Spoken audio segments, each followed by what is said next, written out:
Last season, there were two big storylines for the Denver Nuggets. First was the unfortunate Jamal Murray ACL injury, which hugely affected the team's playoff ceiling, and second was of course Nikola Jokic winning the NBA Most Valuable Player award. But in the midst of all these, there's actually one thing which in my opinion came unnoticed, at least in the eyes of the media, and that is the breakthrough of 6'10" wing Michael Porter Jr. Well, as we know, after missing the entirety of his real rookie season in 2018 to 2019 as he recovered from back surgery, MPJ actually made his actual rookie debut the following 2019 to 2020 season, and fast forward to that season's playoffs, he was actually expected by some people to be a top caliber contributor for Denver's postseason run, despite him only logging in less than 700 total minutes of NBA playing time prior to entering the Orlando bubble, which is definitely very little on-court experience. But despite that, MPJ still managed to average 12.2 points on 56% shooting from the field against the Lakers in the conference finals, which was basically a sign of good things to come for him. And true enough, just this past 2020 to 2021 season, which was Porter Jr.'s first full NBA campaign,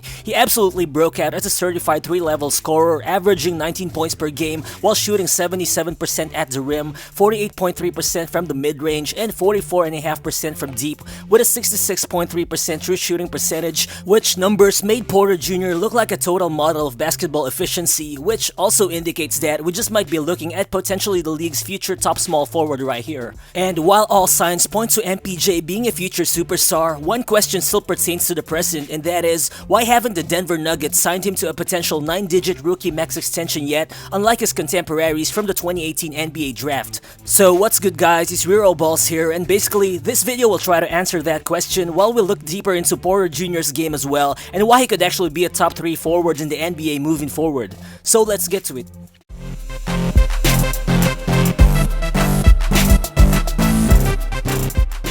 Well, for sure, the 19 points per game which Michael Porter Jr. put up last season doesn't seem to be extraordinary or super impressive for a second-year or third-year player, but it's actually how efficiently he's put up those 19 points per game, which is what could really catch anyone's attention. Because if you look at it, he shot almost 63% from 2-point range, 44.5% from 3-point range, and put up a 66% true shooting percentage as a 22-year-old. And if you compare those numbers to that of the age 22 season shooting splits of even the most elite NBA small forwards we've seen in recent years, such as LeBron or KD, you'll see that MPJ's numbers would actually stand out by a significant margin, which is also the case if you compare his splits to that of another small forward with elite projections such as Jason Tatum, as MPJ actually holds a significant advantage over Tatum in terms of efficiency in 2020 to 2021, which happens to be both Tatum and Porter's age 22 season. And for the record, I'm not saying that Porter Jr. is gonna be as good as LeBron or KD, or that it's already at Jason Tatum's level by any means, but I mean, for a 6'10" guy with a 7-foot wingspan who has pretty good athleticism, good basketball IQ, and a solid touch from almost anywhere on the floor,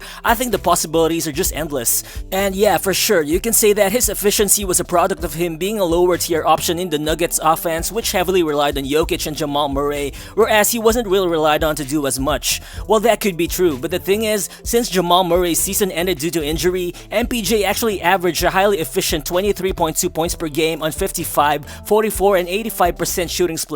And that's no coincidence to me. It actually shows that the guy actually stepped up when needed, which I think we also witnessed in the playoffs, most especially in that crucial game number 6 versus Portland in the first round, where he dropped 22 points in the first quarter alone. And sure, it's also easy to argue that MPJ's efficiency was a direct result of playing alongside an elite playmaker in Jokic, who routinely found him in the perimeter and set up plays for him. Yeah, that could be partly true, since not having to create your own shot should make life easier, but I mean, I think this doesn't necessarily make the game simple for Porter Jr. because looking at it, Jokic actually led the NBA in touches last season with 101 per game, which is the highest touch rate ever recorded since the league tracked those stats in 2013. And I mean, trying to figure out how to thrive as an off-ball player in an offense which heavily depends on Jokic could be difficult for a lot of people, especially for guys who were used to dominating the ball during his pre-NBA years just like MPJ. But the fact that the guy was able to fit right into his role efficiently for Denver proves that he totally deserves the credit for all these efficient numbers that he's been putting up. I mean, last season, MPJ didn't really need the ball in his hands too much to make an impact on offense, as more than 27% of his entire shot output consisted of catch-and-shoot attempts, which is literally where most of his shots came from. And overall, he did drain a ridiculous 49.7% of all his spot-up threes, which is totally insane. And further, the 1.23 points per possession that he produced as a spot-up shooter ranks him third best among all 175 players who took at least 100 catch-and-shoot threes last season, which puts him in the 90th 90th percentile in the NBA. And come to think of it, it's not really surprising that he's able to hit those outside shots consistently. I mean, this is where you can actually make sense of the Kevin Durant comparisons, because at 6'10" with a 7-foot wingspan, Porter Jr.'s height, length, and high point of release just makes his shot almost impossible to defend even in closeouts. I mean, smaller defenders who get caught up in mismatches just don't stand a chance, and even taller wings also find it hard to block his jumper, since this guy only needs very little daylight for him to release the ball. But MPJ isn't only limited to being a spot-up shooter. The guy's basketball IQ is quite noticeable, and you can also see it with how he moves off the ball and relocates around the arc on offense when he's looking for openings. And this off-ball skill that he has developed has been very useful in the Nuggets system, because as we know,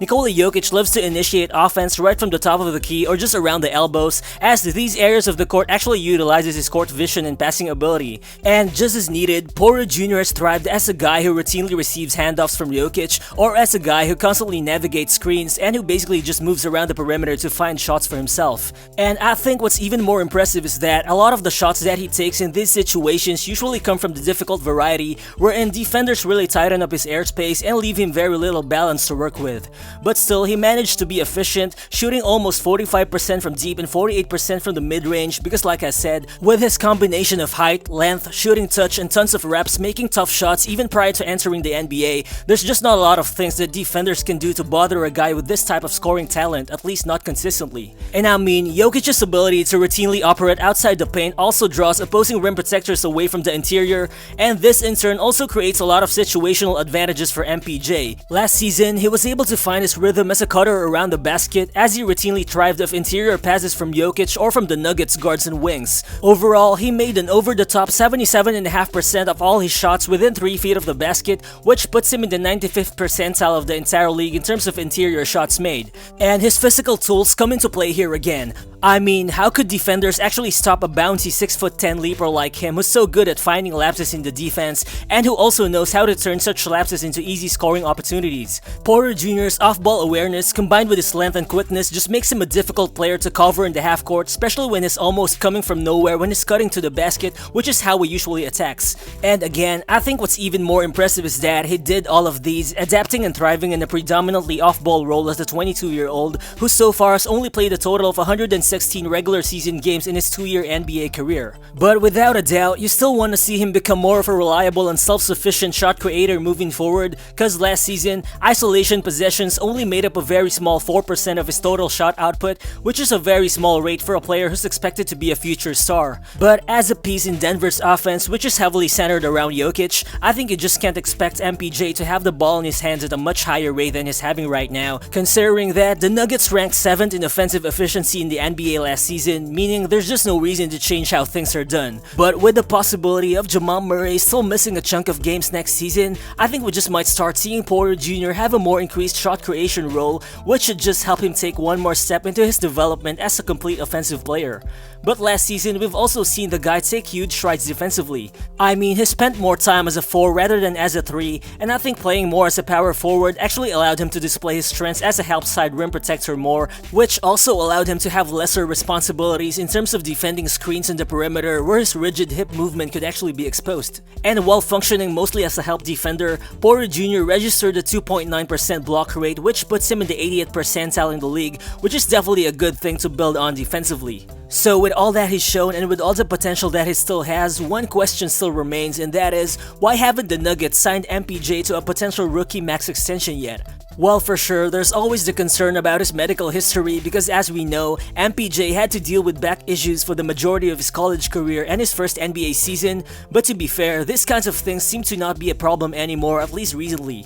Cause last season, the longest he's been sidelined has been only for 10 games, and it was due to a COVID-19 stint. So yeah, maybe it's possible that the front office could be thinking that handing out a potential 5-year $172 million max extension to a guy with a shady medical history might not be worth it. I mean, that could be the case, but I think at this point, it's more of the Nuggets' financial situation that's in play here. Because looking at it, Jokic is also eligible for his own supermax this summer, Aaron Gordon is also eligible to sign a new deal as well, and Jamal Murray still has to get paid around $130 million until 2025. And by giving Porter Jr. a max extension right now, which is most likely what he's looking for, the Nuggets will have to pay a combined $130 million just for him, Jokic, Murray, and Aaron Gordon beginning in the 2022 season, and honestly, that that kind of cap problem would limit the team's flexibility in terms of building a championship-worthy roster moving forward. While they'd still definitely be able to sign him to a new deal because he's a restricted free agent in 2022, but depending on whether or not Porter Jr. settles for an amount just slightly below the max, or whether or not the front office decides to reward him with a full-on max extension, negotiations for a new contract could carry on until next summer, and that's not exactly the ideal scenario if you're MPJ, especially when a lot of guys from the class of 2018 have already signed their extensions. Well, for sure, handing out a max deal would have financial implications for the team, but I mean, if you're Tim Connelly and the Nuggets front office, you've already seen that both the numbers and the eye test show how good of a player Porter Jr. can actually become, and with the present looking just as important, it's just hard to envision this Nuggets team winning a championship without MPJ locked up for the foreseeable future. So what do you guys think is Michael Porter Jr.'s ceiling, and do you really think he deserves a max extension? Feel free to drop your thoughts in the comment section below, and also if you enjoy these types of content, please do give this video a thumbs up as it definitely helps the channel a lot. Again, this is Real Balls, and I'll see you on the next one. Peace.